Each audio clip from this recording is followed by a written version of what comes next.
Trying to take a video document here of what's going on. I have a couple of bad heater doors. I don't know if you can see it or not. Oh, probably not. Up in here is the recirc door that has completely fallen off. This is the blend doors for the heat and air conditioning. These doors are okay. I did buy new ones. Since I have to pull this whole thing out anyway to fix it, I was going to put all new doors in, which I bought from Heater Treater. I'll let you know how they work. They look like really nice doors. Right now I'm in the process of tearing the dash apart so I can swing this dashboard back. These 3 bolts right here, 1 and 2 here, and a third one here that comes in this way horizontally, have to come out. The bolts up on the dash, there's 6 of them, 1 here, 1 here, 1 here, and 3 more across. They have to come out. There's 2 bolts down here on the floor, 1 there and 1 here, and this mount actually unbolts from the framework itself, but this mount sits in there about like that and bolts to the body of the truck for the dash. There's a few more on the other side. There's these 3 bolts right here, those 2, and that third one there. The steering column has to drop down. There's 4 bolts that take the steering column out. The steering column has to drop down. You have to make sure that you disconnect your brake switch, which is just a matter of turning it 90 degrees and it slides out. And then there's 2 more bolts right behind these studs. There's a bolt here and there's a bolt there. They have to come out. The dashboard doesn't need to come out. The instrument cluster, doesn't have to come out, but I had to send mine back for repair, and that's why it's not in here.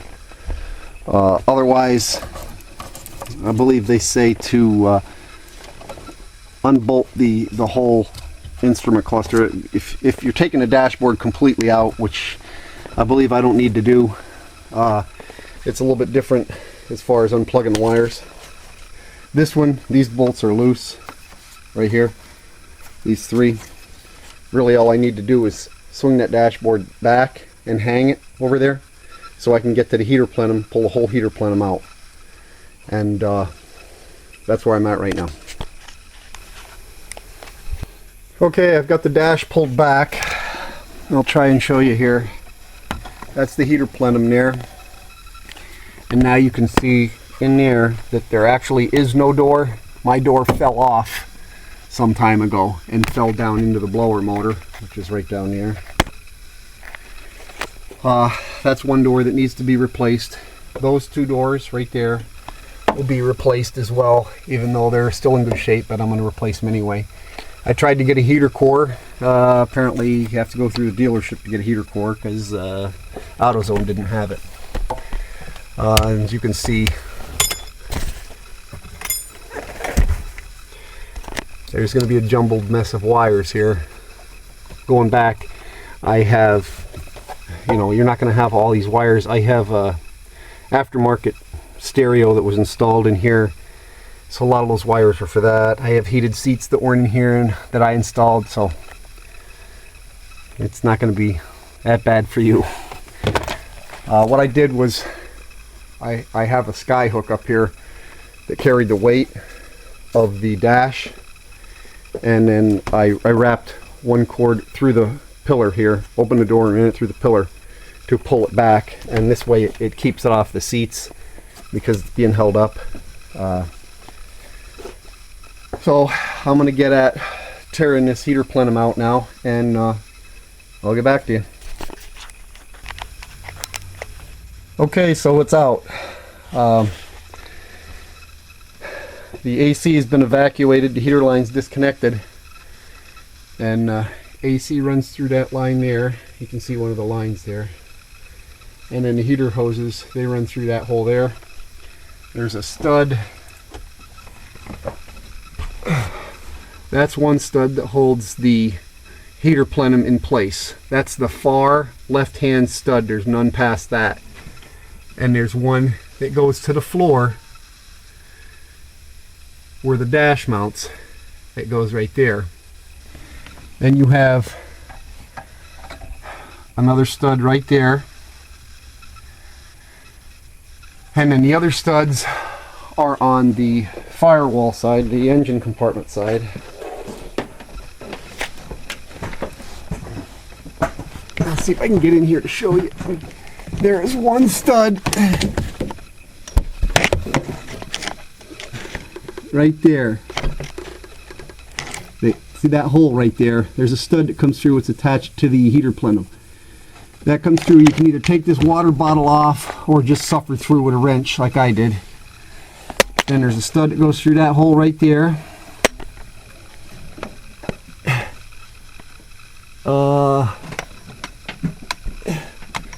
There's another one someplace. Well, you'll see them sticking through. There's one there through that hole.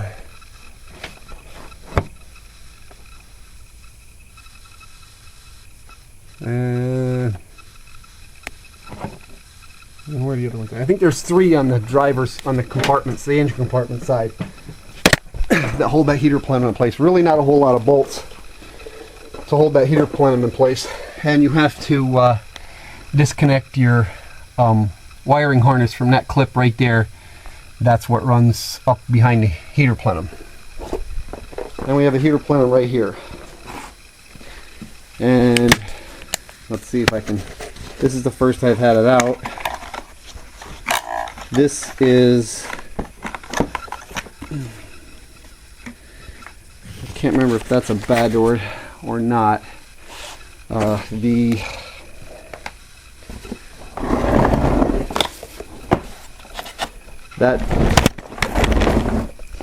door in there, that's bad.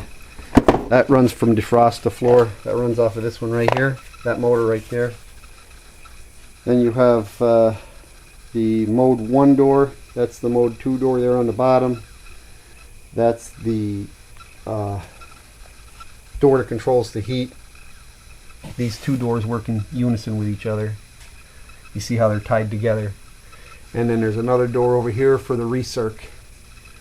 Then you have your wiring harness, comes back around the back side right there, and that's the plug that you have to dismount from the cab so you can pull the heater plenum out. And helps if you take the blower motor out first. It just makes it a little bit lighter and a little bit less cumbersome, and it's pretty easy to come out. So I'm going to tear into it and see what it looks like.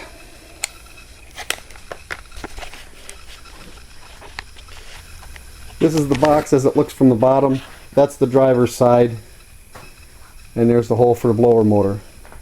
I'm going to take this cap off right here to get to the mode 2 door.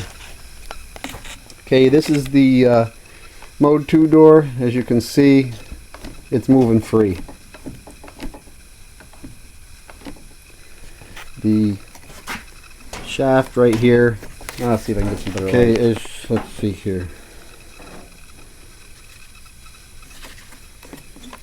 The door is moving independent of the drive motor. That would be for defrost all the way down, and all the way up would be for floor. But since this isn't working, I only had defrost. When you go to split the case, there's a tab right there that has to be pulled out. There's another one here. Right there's another one. They're clips. They need to be pulled out. And there's one there that's mounted to the bottom side. Make sure you look for all those clips before you start trying to pull it apart. You don't want to break anything. Remember, it's all plastic. So I want to show you why these doors break. right there where my thumb is, I don't know if you can see it or not, there's supposed to be a stop tab. It's part of this shaft. The motor goes in that side and the door fits in that side. This is where the door fit, and that's why it quit working. What happens is these stop shafts, these stop blocks that are on this shaft, they break off. Well, that's the limit for the motor. When it comes up against the stop on the body over here, it stops the door. When these tabs break off, it throws extra tension on the door, and the door is not designed for the tension. So what eventually happens is they break. Right here, that's where they break. This side's just a pin that goes through the other side of the box. But this breaks, and then the door just kind of flops around. As in the case of the recirc door on my truck, the recirc door actually just fell to the bottom when it broke. It fell and landed in the blower motor.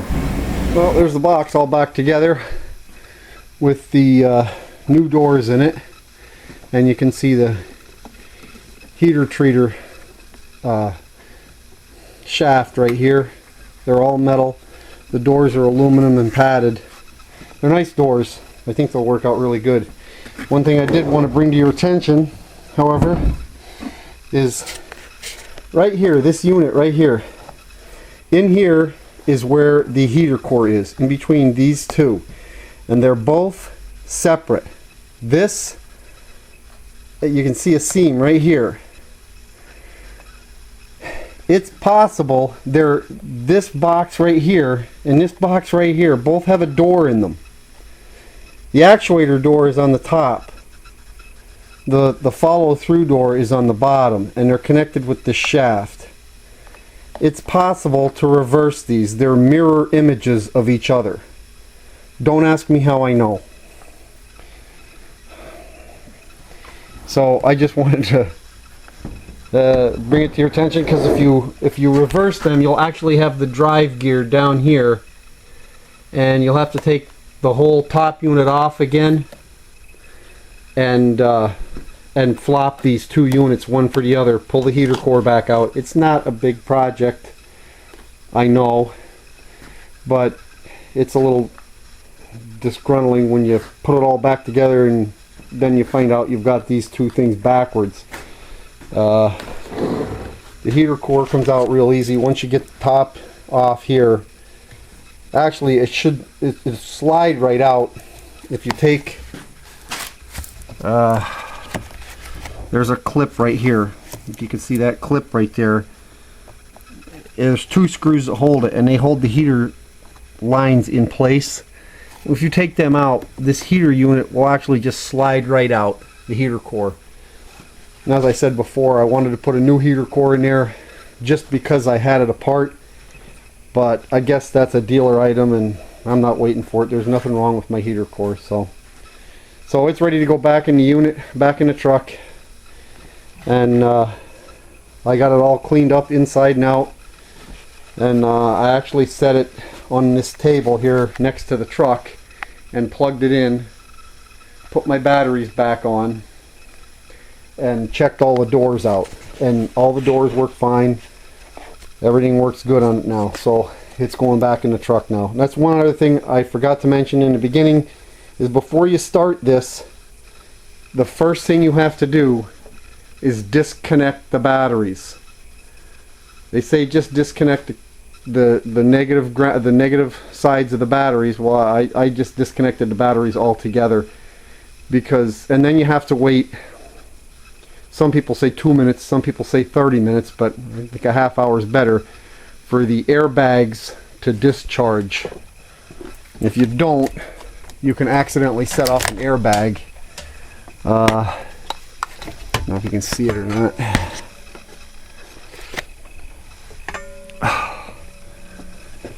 Well, the passenger side airbag is up in there. But if you, like I said, if you if you don't disconnect the batteries, you can accidentally discharge the airbag. So before you start it, disconnect your batteries.